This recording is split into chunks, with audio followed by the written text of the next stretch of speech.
It's been nearly 3 weeks since U.S. Secretary of State Antony Blinken and Secretary of Defense Lloyd Austin warned Israel that it could face restrictions on U.S. aid, including a possible halt to weapons transfers, if it does not take immediate action to let more humanitarian aid into the Gaza Strip.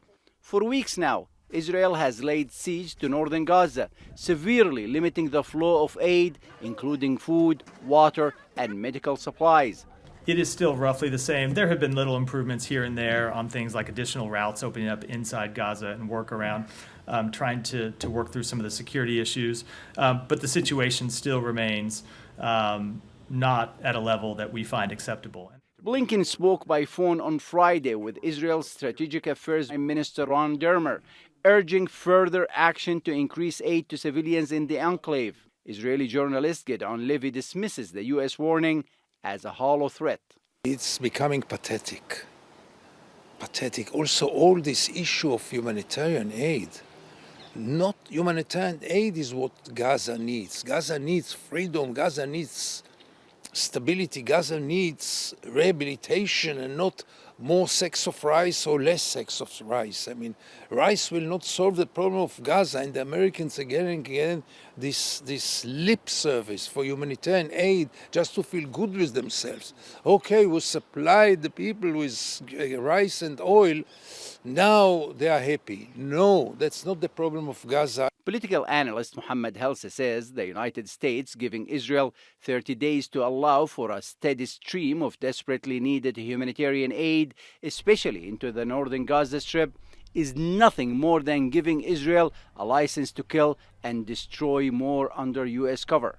The reality is that the behavior of the United States since the beginning of this war until now has been behavior that covers up for Israel and always gives it a pretext to continue, evade, and go to the furthest limits of madness in what it seeks.